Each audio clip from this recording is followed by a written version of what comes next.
আগের দিন সংক্ষিপ্ত 11 পর্যন্ত অঙ্ক করেছিলাম, অর্থাৎ এক ব্যক্তির 15 জন পরিচিত ব্যক্তি আছেন, ওই যে অঙ্কটা আছে ওই পর্যন্ত আগের দিন করিয়েছিলাম। এরপরে দেখো 14টা খুব ইম্পর্টেন্ট অঙ্ক, 14 অঙ্কটা দেখে দেখো। বলছে কোনো লটারিতে 8টি পুরস্কার ঘোষণা করা হয়। প্রথম অংশগ্রহণকারী 50টি টিকিটের একটি বাক্স থেকে 5টি টিকিট তোলা হয়। কত বিভিন্ন উপায়ে 5টি টিকিট তুললে সে ঠিক 2টি পুরস্কার জয়ী টিকিট তুলবে। তাহলে কোনো লটারিতে 8টি পুরস্কার ঘোষণা করা হয়। কোনো লটারিতে মোট 8টা পুরস্কার ঘোষণা করা আছে। প্রথম অংশগ্রহণকারী 50টা টিকিট আছে, মোট 50টি টিকিট আছে। 50টি টিকিটের মধ্যে বাক্স থেকে 5টি টিকিট র্যান্ডামলি তোমাকে তুলতে হবে। এমনভাবে তুলবে যেন ঠিক 2টি পুরস্কার জয়ী টিকিট আসে। তাহলে মোট 50টা টিকিটের মধ্যে কটা টিকিটে পুরস্কার আছে? 8টা টিকিটে পুরস্কার আছে। তাহলে মোট টিকিটের সংখ্যা হচ্ছে আমার 50। তো সেটা প্রথমে লিখে দিচ্ছি যে মোট টিকিটের সংখ্যা হলো 50।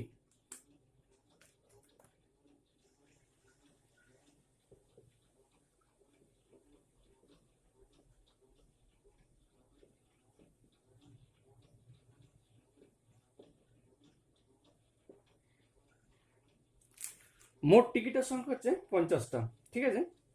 এর মধ্যে পুরস্কার আছে কটাই? 8টাই।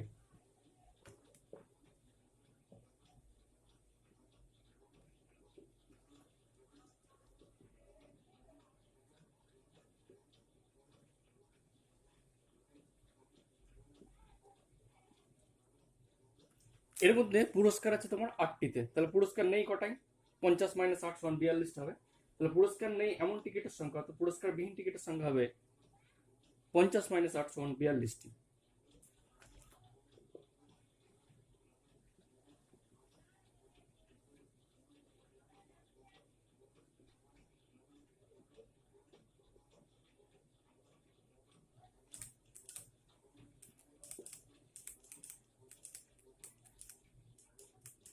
তাহলে পুরস্কার বিহীন টিকিটের সংখ্যা হচ্ছে 50 মাইনাস 8 সমান 42টি। মোট টিকিটের সংখ্যা বলেছিল 50টা, তার মধ্যে বলেছিল পুরস্কার আছে 8টাই।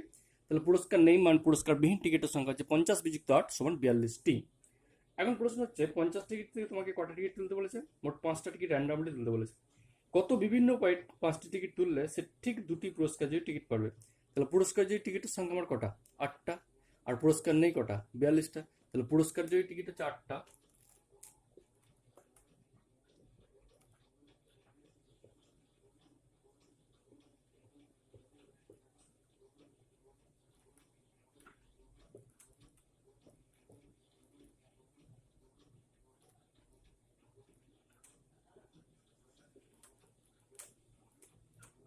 তাহলে পুরস্কার জয়ী টিকিট হচ্ছে 8টা, আর পুরস্কার বিহীন টিকিট হচ্ছে 42টা। একদিকে পুরস্কার জয়ী লিখলাম, একদিকে পুরস্কার বিহীন লিখলাম। তাহলে 42 আর 8 50, 50 টিকিট মিলে গেল। কটা তুলতে হবে র্যান্ডামলি? এখান থেকে 5টা তুলতে হবে। 5টা এমনভাবে তুলবে, কন্ডিশন দেওয়া আছে 5টা টিকিট এমনভাবে তুলবে যাতে করে ঠিক 2টো পুরস্কার জয়ী টিকিট আসে। তাহলে পুরস্কার জয়ী টিকিট যেগুলো এই আজ 8টা, এই 8টা থেকে আসবে। তাহলে 8টা পুরস্কার জয়ী টিকিট থেকে যে কোনো দুটোকে তোলা যায়, 8C2 পায়। তাহলে 8টা পুরস্কার জয়ী টিকিট থেকে যে কোনো দুটোকে, এখান থেকে যে কোনো দুটোকে তুলতে হবে। তাহলে মোট তুলতে হবে কটা? 5টা। তাহলে ডেফিনেটলি এখান থেকে আমায় 3টে তুলতে হবে। পুরস্কার বিহীন থেকে কটা তুলতে হবে? 3টে তুলতে হবে। তবে তোমার 5টা মিলবে। তাহলে মোট 5খানা টিকিট তুলবো। কিভাবে তুলবো? যেহেতু বলেছে দুটোই অবশ্যই পুরস্কার থাকবে, তাহলে যে দুটো পুরস্কার থাকবে সে দুটো ডেফিনেটলি 8 থেকে আসবে। পুরস্কার যে 8টা আছে 8 থেকে আসবে। তাহলে 8 থেকে যে কোনো দুটো টিকিট করে যায় 8C2 পায়। আবার পুরস্কার বিহীন থেকে তাহলে আনতে হবে নিশ্চয়ই 3টে, কারণ মোট 5খানা টিকিট র্যান্ডামলি তুলতে হবে। তাহলে ডেফিনেটলি পুরস্কার বিহীন থেকে, পুরস্কার বিহীন আছে আমার 42টা, সেই 42 থেকে 3টে আসবে। তাহলে এইখান থেকে আসবে দুটো, এইখান থেকে আসবে 3টে। তাহলে এখান থেকে দুটো আনার যে সম্ভাবনা সেটা কথা 8C2 পায়, এখান থেকে বিন্যাস করতে পারি। তাহলে এটা হচ্ছে 8C2 ইন্টু 42টা থেকে আমার আসবে কি? 42টা থেকে আসবে আমার পুরস্কার বিহীন 42টা আছে, সেখান থেকে আমার 3টে আসবে। তাহলে 42C3। তাহলে যত বিভিন্ন উপায়ে 5টি টিকিট তোলা যায় যাতে করে দুটো পুরস্কার যে টিকিট আসে সেটা হচ্ছে 8C2 ইন্টু 42C3। তার সংখ্যা হচ্ছে 8C2 into 42C3। 8C2 into 42C3 এর সংখ্যা হচ্ছে 8C2 ইন্টু 42C3। এটা ক্যালকুলেশন করে দেখবে, এর মান আসছে 321,440,440। এটা আনসার। তাহলে যত বিভিন্ন রকম উপায়ে 50টি টিকিট থেকে 5 টিকিট তুললে ঠিক দুটো পুরস্কার যে টিকিট আসবে তার সংখ্যা হলো, বা তার যত রকম ভাবে যত বিভিন্ন উপায়ে, সেই বিভিন্ন উপায়ের সংখ্যাটা হচ্ছে 321,440। এত রকমভাবে 50 টিকিটের মধ্যে 5টা টিকিট তুললে ঠিক দুটো পুরস্কার যে টিকিট আমার আসবে। এটা একটা কেস গেল, 14টা গেল। এবার দেখো 16 দেখো অঙ্ক। কোনটা করবে তোমরা নিজেরাই, নির্বাচিত অঙ্ক আছে, সহজে পারবে।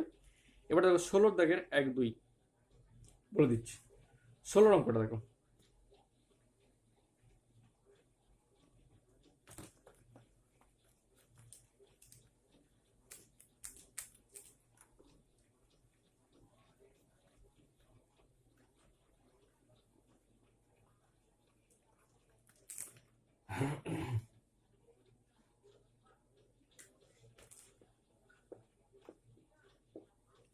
16 দাগের 1 দেখো, বলছে কোনো সমতলে 10টি বিন্দু আছে, কোনো সমতলে মোট 10টি বিন্দু আছে, কোনো সমতলে মোট 10টা বিন্দু আছে, এর মধ্যে 4টি একরেখীয়, 10টার মধ্যে 4টে আমার রয়েছে একটা রেখায়, একই রেখায় রয়েছে 4টে। অন্যগুলির কোনো 3টে একরেখীয় নয়, বিন্দুগুলো যুক্ত করে কতগুলি সরলরেখা 1 নম্বরে, 2 নম্বর বলছে কতগুলো ত্রিভুজ পাওয়া যায়। দুটো কেস, 1 নম্বর বলছে কতগুলো সরলরেখা পাওয়া যায়, 2 নম্বর বলছে কতগুলো ত্রিভুজ পাওয়া যায়। তাহলে ফার্স্ট কেস 1 নম্বর যেটা দিয়েছি সেটা হচ্ছে বিন্দুগুলো যুক্ত করে কতগুলো সরলরেখা পাওয়া যাবে। তাহলে সমতলে মোট বিন্দু আছে 10টা, তার মধ্যে 4টে একরেখীয়। মোট বিন্দু আছে কটা? 10টা। সমতলে মোট বিন্দু হচ্ছে তোমার 10টা।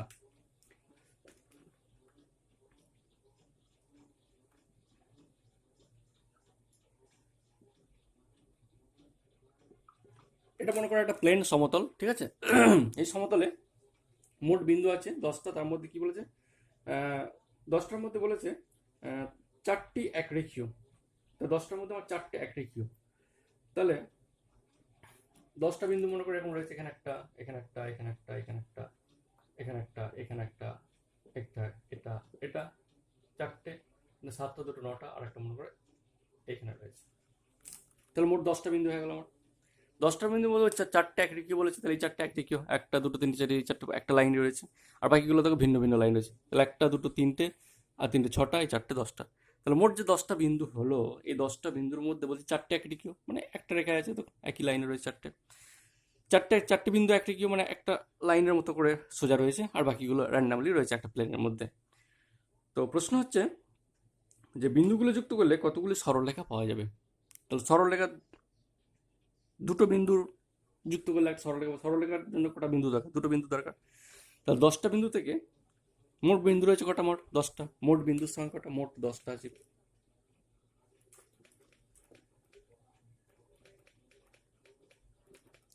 মোট বিন্দু আছে কটা?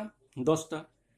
এবার যে কোনো দুটো বিন্দু নিলে আমার সরলরেখা পাওয়া যাবে। তাহলে 10টা বিন্দু থেকে যে কোনো দুটো বিন্দুকে নির্বাচন করা যায় 10c2 উপায়ে, ঠিক আছে? তাহলে মোট সরলরেখার সংখ্যা কত হবে? 10টা মোট বিন্দু আছে, সেখান থেকে যে কোনো দুটো বিন্দু যুক্ত করলে সরলরেখা পাওয়া যায়।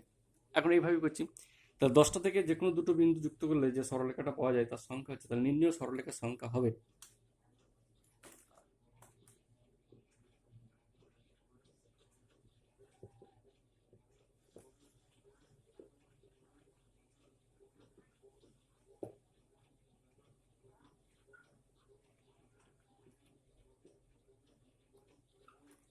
10টা বিন্দু থেকে যে কোনো দুটো বিন্দুকে নির্বাচন করা যায় 10c2 উপায়ে।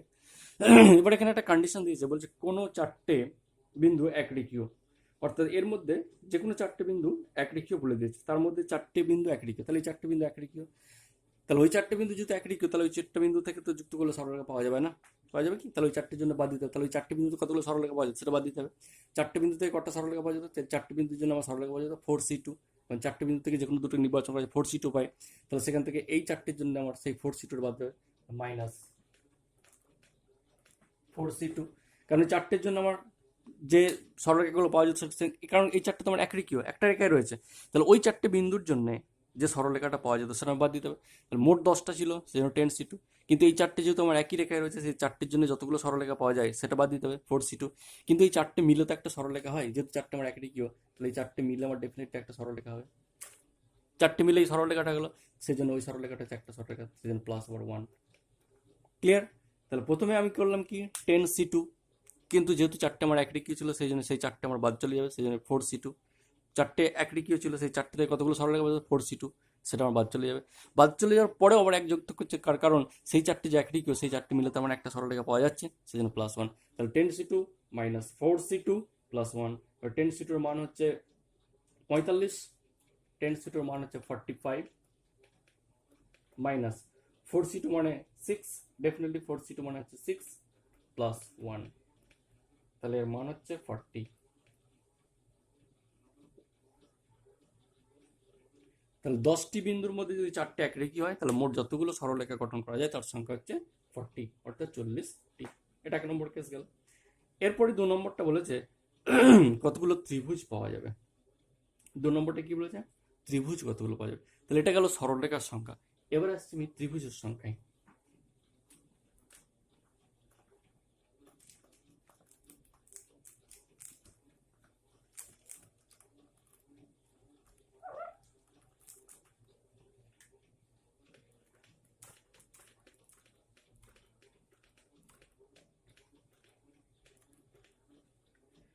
মোট 10টা বিন্দু দেখতে পাচ্ছ।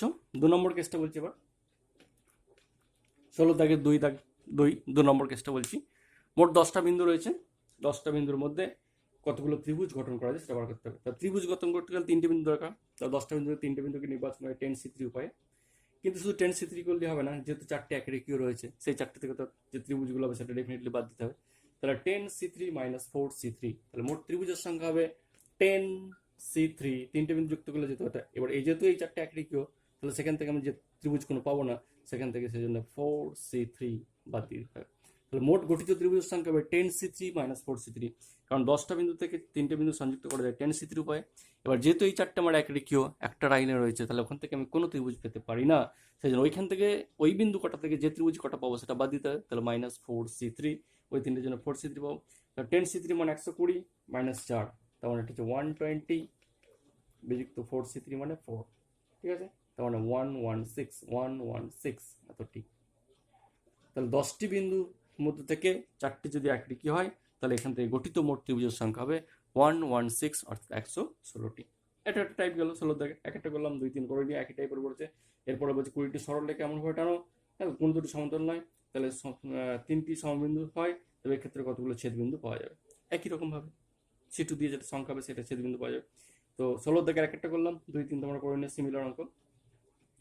এরপরে দেখো 18টা সংখ্যা দিয়ে অঙ্ক। 18টা বলি।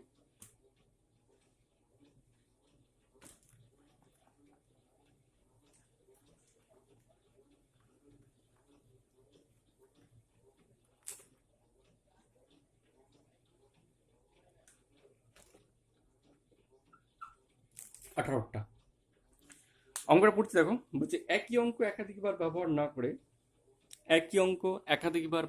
না করে অঙ্কগুলো দিয়ে 1 নম্বর মানের ঊর্ধ্বক্রমে, 2 নম্বরে মানের অধক্রমে রেখে 0 1 2 3 4 5 6 7 8 অঙ্কগুলির সাহায্যে 6 অঙ্ক বিশিষ্ট কতগুলি সংখ্যা গঠন করা যায়। একই অঙ্ক একাধিকবার ব্যবহার না করে মানের ঊর্ধ্বক্রমে মানে ছোট থেকে বড়, মানের ঊর্ধ্বক্রমে। 2 নম্বর বলছে মানের অধক্রমে, বড় থেকে ছোট, অধক্রমে বড় থেকে ছোট 0 1 2 3 4 5 6 7 8 এই সংখ্যাগুলির সাহায্যে 6 অঙ্ক বিশিষ্ট কতগুলো সংখ্যা গঠন করা যায়। তাহলে মোট অঙ্ক সংখ্যা কটা আছে আমার? 0 1 2 3 4 5 6 7 8 8 পর্যন্ত রয়েছে। হ্যাঁ, 0 থেকে শুরু করে।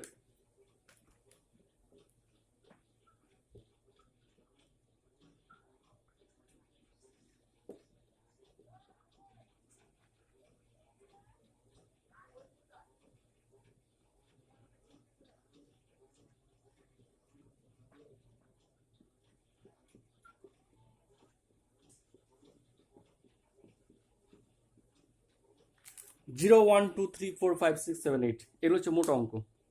এই অঙ্কগুলোর মধ্যে থেকে যে কোনো 6 অঙ্ক বিশিষ্ট সংখ্যা গঠন করতে হবে। 0 1 2 3 4 5 6 7 8 মোট কটা অঙ্ক রয়েছে? তাহলে 1টা 2টো 3টে 4টে 5টা 6টা 7টা 8টা 9টা।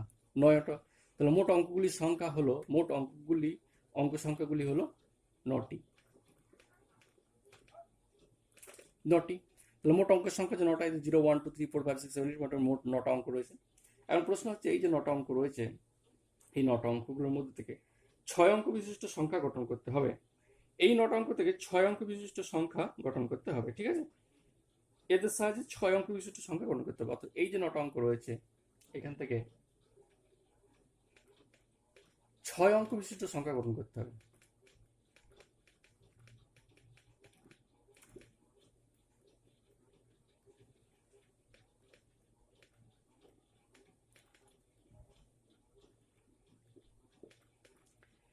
এই 9টা অঙ্ক থেকে 6 অঙ্ক বিশিষ্ট সংখ্যা গঠন করতে হবে। এক নম্বর বলেছে মানের ঊর্ধ্বক্রমে, 2 নম্বর বলেছে মানের অধক্রমে। অধক্রমে মানে বড় থেকে ছোট। তো প্রথমে অধক্রমটাই দেখা যাক, 2 নম্বর কেসটা দেখা যাক। কেস 2টাই প্রথমে আলোচনা করছি। কেস 2,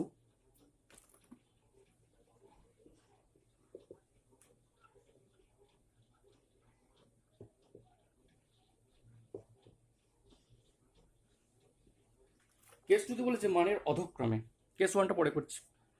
মানের অধক্রমে 0 1 2 3 4 5 6 7 8 অঙ্কগুলির সাথে 6 অঙ্কবিশিষ্ট কতগুলো সংখ্যা গঠন করা যায় মানের অধক্রমে। তাহলে মোট অঙ্ক সংখ্যা হচ্ছে 9টা। তাহলে 9টার মধ্যে থেকে 6 অঙ্কবিশিষ্ট সংখ্যা গঠন করতে হবে। তাহলে 9টা অঙ্ক থেকে 6টা অঙ্ককে নির্বাচন করা যায় কত রকম ভাবে? 9 6 ভাবে। সেটা হচ্ছে আমার মানের অধক্রম। 9টা অঙ্ক রয়েছে, সেই 9টা অঙ্কের মধ্যে যে কোনো 6টাকে নির্বাচন করা যায় 9 6, কারণ 6 অঙ্কবিশিষ্ট মানের অধক্রম মানে বড় থেকে ছোট।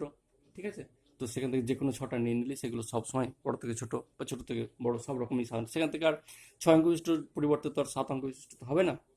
তাহলে যেহেতু সংখ্যাগুলো আমার 6 অঙ্ক বিশিষ্ট এবং মানের অর্ধক্রমে, তাহলে এখান থেকে যে কোনো 6টাকে আমি নির্বাচন করতে পারি মানের অর্ধক্রমে যদি বলি। ঠিক আছে, তাহলে এখান থেকে 9C6 উপায়ে আমার নির্বাচন করা যাবে 9C6। তাহলে এখান থেকে 6টা অঙ্ক থেকে 9টি অঙ্ককে নির্বাচন করা যায়।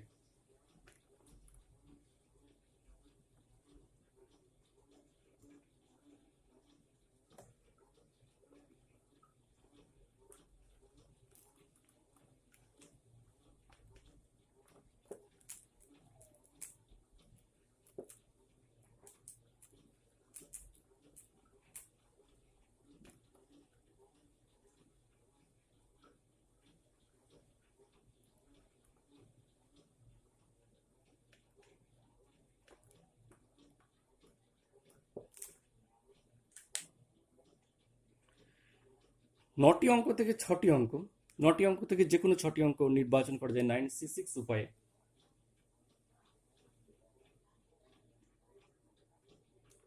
9C6 উপায়ে। ঠিক আছে, এটা হচ্ছে মানে অধক্রমের সংখ্যাটা। 9টি থেকে যে কোনো 6টিকে, অত অধক্রম বললে সরাসরি যত অঙ্ক বিশিষ্ট বলবে তত অঙ্ক থেকে সেটা নামিয়ে দেবে। তাহলে 9টি অঙ্ক থেকে যে কোনো 6টি অঙ্ককে নির্বাচন করা যায় 9C6 উপায়ে। এবার 9C6 এর মান কত? 9C6 মানে 9C3, এটা মানে হচ্ছে তোমার 9C3। 9C3 মানে 9 into 8 into 7 divide by 6, 9 into 8 into 7, 9 into 8 into 7 divide by 6, এটার মান হচ্ছে 84।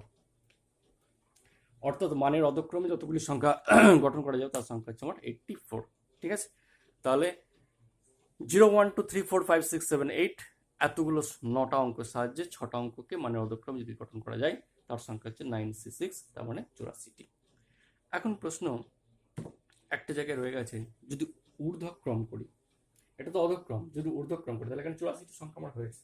ঠিক আছে, এবারে যদি আমি ঊর্ধ্বক্রম করতে চাই,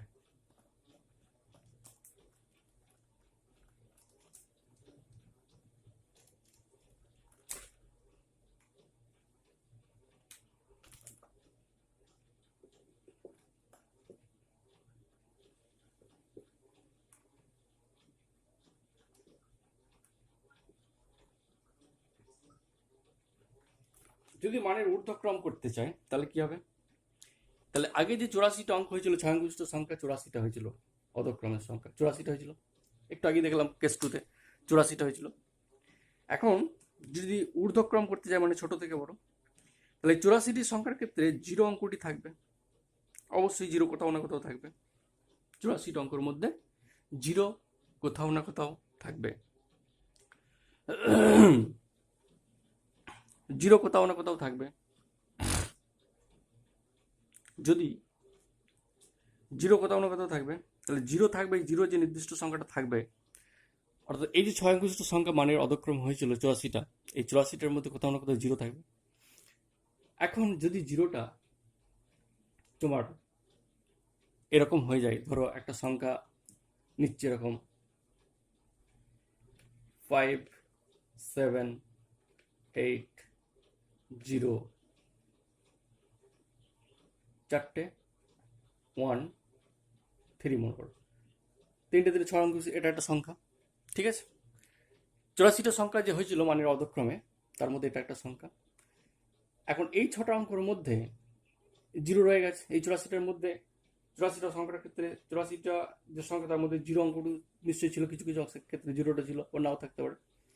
এখন এই জিরোটা কোনো কারণে যদি প্রথমেই চলে আসে, ধরো প্রথমেই জিরো চলে এলো, প্রথমে সংখ্যাটা জিরো এলো, তারপরে 1 লিখলাম, তারপরে 3 লিখলাম, 0 1 3 লিখলাম, তারপরে 8 7 5 করলাম, এটাও 6 অঙ্ক বিশিষ্ট হলো, কিন্তু এটা কিন্তু আমার সংখ্যা আমার 6টা রয়েছে, দেখো 3টে 3টে 6টা, কিন্তু এই যে সংখ্যাটা হলো এটা কিন্তু আমার 6 অঙ্ক বিশিষ্ট হলো না। কারণ এইখানে এই বাম দিকে এই জায়গায় যদি জিরো থাকে তাহলে সেটা মিনিংলেস হয়ে যায়। এই যে অঙ্ক সংখ্যাটা হলো এটা 6 অঙ্ক বিশিষ্ট হলো না, এটা তখন কিন্তু আবার কি, এর মিনিংটা কিন্তু 5 অঙ্ক বিশিষ্ট হয়ে যায়। বাস্তবে আমি দেখতে পাচ্ছি 6টা অঙ্ক, বাস্তবে আমি দেখতে পাচ্ছি যে 6টাই অঙ্ক রয়েছে, কিন্তু এইখানে জিরো থাকা মানে, যেমন এর মাঝখানে জিরো ছিল বলে এটা পুরোপুরি 6 অঙ্ক বিশিষ্টই পূর্ণাঙ্গ রূপ নিয়েছে, কিন্তু এখানে যে তোমার এই জায়গায় জিরোটা রয়েছে প্রথমেই সংখ্যার শুরুতেই আমার জিরো রয়েছে, অর্থাৎ এক, দশ, শত, হাজার, অযুত, লক্ষ, লক্ষের ঘরে জিরো থাকা মানে কি, তার কোনো ভ্যালু নেই, তার মানে এই অঙ্কটার সংখ্যাটা অলরেডি 5 অঙ্ক বিশিষ্ট হয়ে গেছে। তাহলে এইরকম 84টা অঙ্কের ক্ষেত্রে এরকম কিছু কেস আসবে যেখানে শূন্য থাকবে, তাহলে শূন্যটা থাকবে না এমন যতগুলো কেস হবে, মানে শূন্যকে রাখলে হবে না। মানের ঊর্ধ্বক্রম সাজাতে গেলে এই যে জিরোটা, যেমন এই অঙ্কটার ক্ষেত্রে 6 অঙ্ক বিশিষ্ট হলো, কিন্তু যদি জিরোটা কোনো কারণে প্রথমে চলে আসে ঊর্ধ্বক্রম সাজা থেকে, ছোট থেকে বড়, ছোট থেকে বড় যখন সাজাতে তখন জিরোটা চলে আসতে পারে, বড় থেকে ছোট সাথে গেলে জিরো আসবে না, কিন্তু ছোট থেকে বড় সাজাতে গেলেই ঊর্ধ্বক্রম মানে কি ছোট থেকে বড়, এবার ছোট থেকে বড় সাথে গেলে জিরো কোনো কারণে প্রথমেই চলে আসবে, এবার জিরো যখনই চলে আসবে সেটা তোমার 5 অঙ্ক বিশিষ্ট হয়ে যাবে, তখন আর 6 অঙ্ক বিশিষ্ট থাকবে না, তখন সমস্যা হবে। সেজন্য যে 84টা অঙ্কের মধ্যে যে কেসে আমার জিরো জিরো আসবে সেই কেসটা কত, মোট অঙ্ক সংখ্যা ছিল 9টা, সেজন্য জিরোকে বাদ দিতে হবে, তাহলে 9 - 1 হয়ে যাবে। আর তুলছিলাম কটা, 6টা, সেখান থেকে এক কম দিতে হবে, তাহলে 5টা দিতে হবে। তাহলে এই যে 84টা অঙ্কের মধ্যে থেকে এমন সংখ্যাটা নির্বাচন করতে হবে যেখানে আমার জিরো থাকবে না, তার সংখ্যা হবে 9 - 1, যেহেতু 9টা ছিল সেখান থেকে একবার দিতে হবে শূন্যটা, তাহলে 9 - 1 সি, 6টা ধরছিলাম, সেখানে আমার 6 - 1 করতে হবে, তার মানে 8C5, তার মানে মানের ঊর্ধ্বক্রম হবে তোমার 8C5, অর্থাৎ একটা নির্দিষ্ট অঙ্ক কোনো ক্ষেত্রেই থাকবে না। বিন্যাস সমবায় পড়া থেকে থিওরি পড়ানোর সময় বলেছিলাম যে কোনো একটা বিশেষ অঙ্ক কখনোই থাকবে না, প্রত্যেকটা মানে আট সংখ্যা নির্বাচনের প্রত্যেক ক্ষেত্রে কোনো একটা বিশেষ সংখ্যা বা কোনো একটা বিশেষ বস্তু কখনোই থাকবে না, তার সংখ্যা হচ্ছে n-1 CR-1 ফর্মুলা আছে, যে এখানে n-1 CR-1 হবে, তার মানে 8C5, এই 8C5 মানে কত 56, এর মান কত আমার 56, 8C5 এর মান হচ্ছে 56, তাহলে 84টার মধ্যে এই 56টা অঙ্কে আমার জিরো থাকবে, তাহলে 84টা যে অঙ্ক, ওই 56টা অঙ্ক সংখ্যা মানে ঊর্ধ্বক্রমে রাখলে 5 অঙ্ক বিশিষ্ট হয়ে যাবে। এই যে 56 অঙ্কটা এরা কিন্তু মানে ঊর্ধ্বক্রমে যখনই সাজাবে এরা কিন্তু 5 অঙ্ক বিশিষ্ট হয়ে যাবে। তাহলে মোট অঙ্ক গঠিত হয়েছিল কটা, 84টা, সেই 84টার মধ্যে এই 56টা অঙ্ক কিন্তু আমার 5 অঙ্ক বিশিষ্ট হয়ে যাবে, কারণ কি এই 56 অঙ্কের ক্ষেত্রে জিরো আমার চলে আসবে। তাহলে 84টা মোট অঙ্ক গঠন হয়েছিল 6 অঙ্ক বিশিষ্ট, সেই 84টার মধ্যে কিন্তু এই 56টা 9 - 1 6 - 1, এই যে 56টা অঙ্ক এখন এলো, এই 56টা অঙ্ক কিন্তু আমার কি হলো, 6 অঙ্ক বিশিষ্ট আর হলো না, এরা কত অঙ্ক বিশিষ্ট হলো, এরা তখন কিন্তু আমার 5 অঙ্ক বিশিষ্ট হয়ে গেছে। ঠিক আছে, তাহলে 84টা মোট যে অঙ্ক সংখ্যা গঠন হয়েছিল 6 অঙ্ক বিশিষ্ট, তার মধ্যে 56টা কিন্তু আমার 5 অঙ্ক বিশিষ্ট হয়ে গেছে। তাহলে 6 অঙ্ক বিশিষ্ট সংখ্যা হবে কিন্তু মানে ঊর্ধ্বক্রম হবে, তাহলে তার সংখ্যা কত, 84 বিযুক্ত 56, 84 বিযুক্ত 56, 84 বিযুক্ত 56 মানে 28, অর্থাৎ এই 28টা সংখ্যা মানে ঊর্ধ্বক্রমে সাজালে তার হবে আমার 6 অঙ্ক বিশিষ্ট। ক্লিয়ার? তাহলে অধক্রমের ক্ষেত্রে কোনো কন্ডিশন লাগে না, সরাসরি যতগুলো অঙ্ক থাকবে সেখান থেকে যত অঙ্ক বিশিষ্ট বলে সেটা করে দেবে অধক্রমের ক্ষেত্রে। বাট ইন কেস অফ ঊর্ধ্বক্রম করলে যদি সংখ্যায় জিরো থাকে, যেহেতু এখানে আমার জিরো ছিল অঙ্ক সংখ্যাগুলোর মধ্যে, সেজন্য জিরোকে আমায় সবসময় বাদ দিয়ে রাখতে হবে, কারণ জিরো কোনো কারণে যদি প্রথমে চলে আসে 6 অঙ্ক বিশিষ্ট সংখ্যার ক্ষেত্রে, তাহলে সেটা আর 6 অঙ্ক বিশিষ্ট থাকে না, সেটা সবসময় 5 অঙ্ক বিশিষ্ট হয়ে যায়। সেজন্য জিরোকে আমার ডিলিট করতে হবে, জিরোকে ডিলিট করতে গেলে মোট অঙ্ক সংখ্যা যাবে 8টা এবং তুল থাকবে কটা তখন 5টা। তাহলে 84টা যে অঙ্ক গঠন হয়েছিল 6 অঙ্ক বিশিষ্ট, তার মধ্যে এই 56টা কেসের ক্ষেত্রে আমার অঙ্ক সংখ্যা 6টা থাকলেও কিন্তু সেটা আমার 5 অঙ্ক বিশিষ্ট সংখ্যা যাচ্ছে, সেজন্য 84 থেকে 56 বাদ দিলে তবেই যে এই 28টা হচ্ছে, এই 28টা হচ্ছে আমার মানের ঊর্ধ্বক্রমে 6 অঙ্ক বিশিষ্ট মোট সংখ্যা গঠন হয়। এটা ভীষণ ইম্পর্টেন্ট, এই জায়গাটা তোমায় লক্ষ্য রাখবে। এটা গেল 18টা। এরপর দেখো অন্য অঙ্ক 20টা বলছি।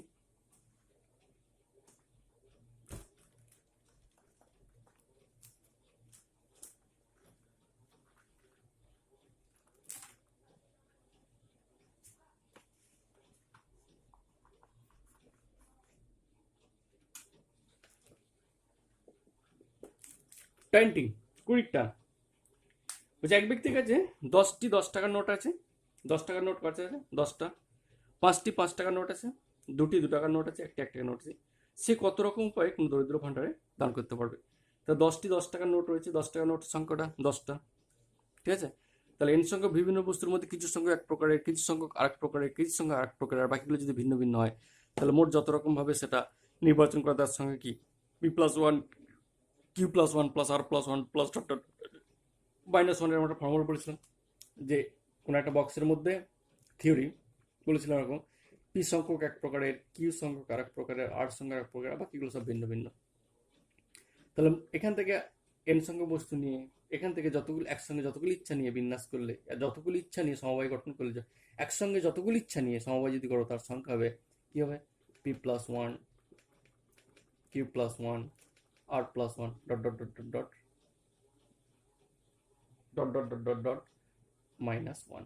এটা এটা তাহলে পি সংখ্যক এক প্রকারের, কিউ সংখ্যক আরেক প্রকারের, আর সংখ্যক আরেক প্রকারের, বাকিগুলো যদি ভিন্ন ভিন্ন থাকে তাহলে এখান থেকে একযোগে যতগুলো ইচ্ছা নিয়ে যদি সমবায় করে তার সংখ্যা হবে P plus one into Q plus one into R plus one plus dot dot dot dot dot dot up to minus one, মানে যত প্রকারের থাকবে ডিভাইড বাই মাইনাস ওয়ান। এই সংখ্যাটা থিওরিম বলেছিলাম। তাহলে এখানে বলছে 10 টাকার নোট আছে 10টা, ঠিক আছে? তাহলে 10 টাকার নোটের সংখ্যাটা 10টা, তাহলে কোনো এক প্রকারের নোটের সংখ্যা হচ্ছে 10টা, 10 টাকার নোট হচ্ছে 10টা। 5 টাকার নোট আছে কটা? 5টা, 5 টাকার নোট হচ্ছে 5টা। 2 টাকার নোট কটা আছে? দুটো, 2 টাকার নোট আছে দুটো। আর কি আছে? 2 টাকার নোট আছে দুটো, 1 টাকার নোট আছে একটা, 1 টাকার নোট আছে এক পিসিয়া রয়েছে, 1 টাকার নোট আছে এটা সংখ্যা, এগুলো হচ্ছে নোটের সংখ্যা, এগুলো হলো নোটের সংখ্যা।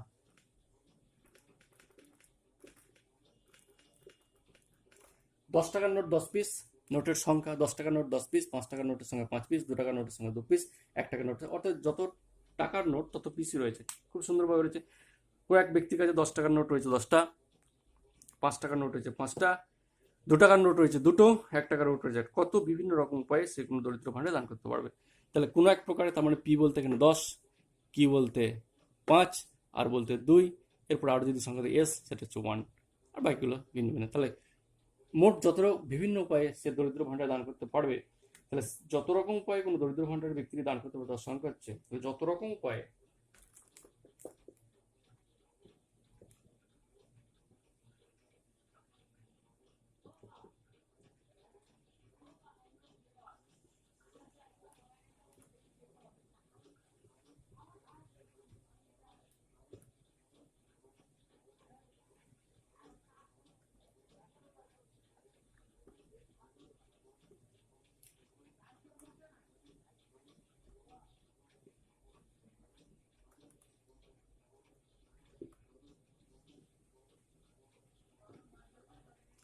তাহলে যত রকম ভাবে ব্যক্তিটি কোনো দরিদ্র ভাণ্ডারে দান করতে পারবে তার সংখ্যা হচ্ছে কত?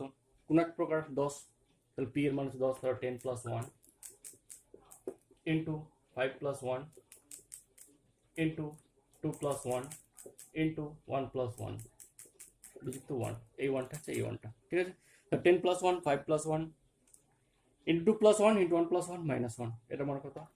11 into 6 into 3 into 2 বিযুক্ত 1, 11 into 6 into 3 into 2 into 1 সমান 395, এর মানে হচ্ছে 395। তাহলে যত রকম উপায়ে ব্যক্তিটি একটা দরিদ্র ভাণ্ডারে দান করতে পারবে তার সংখ্যা হচ্ছে 395টা। এটা একটা টাইপ গেল। এরপরে দেখো কথা উল্টাও, 20-র পরে দেখো একটু অন্য টাইপ আবার দেখাচ্ছি, সেটা হচ্ছে 25। দেখো 25 একটা বলছে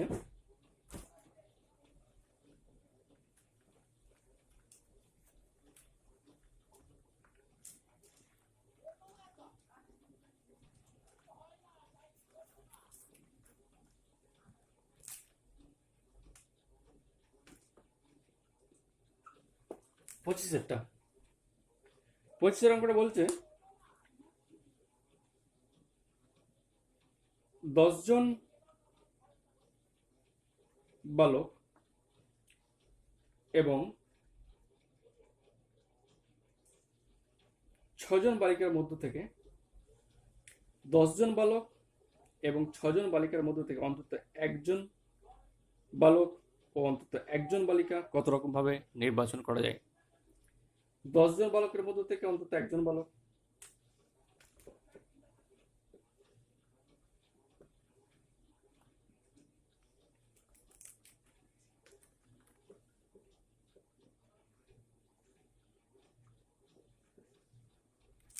দশ জন বালক আর 6 জন বালিকা, 10 জন বালকের মধ্য থেকে অন্তত একজন বালক আর অন্তত একজন বালিকা, এখান থেকে একজন অন্তত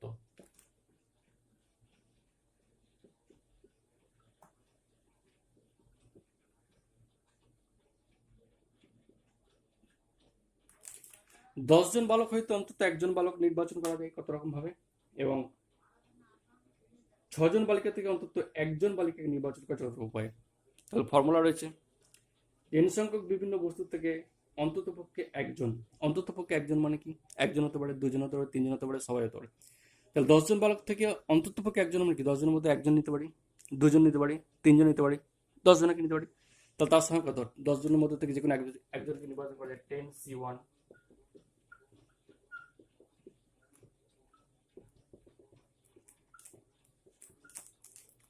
তাহলে 10 জন বালকের মধ্যে থেকে অন্ততপক্ষে যে কোনো একজনকে নির্বাচন করা যায় কত উপায়ে, একজন হতে পারে, 2 জন হতে পারে, 3 জন হতে পারে, 10 জনের মধ্যে 10 জন হতে পারে। তাহলে 10c1 plus 10c2 plus 10c3 plus 10c10, অর্থাৎ 10 জন বালকের মধ্যে থেকে অন্ততপক্ষে একজনকে নির্বাচন করা যায় 10c1 plus 10c2 plus 10c3 plus 10c10 উপায়। তার মানে 2^10 - 1, এটা ফর্মুলা হচ্ছে 2^10 - 1, কারণ nc1 plus nc2 plus ncn সমান 2^n - 1 ফর্মুলা আমরা জানি, তাই না।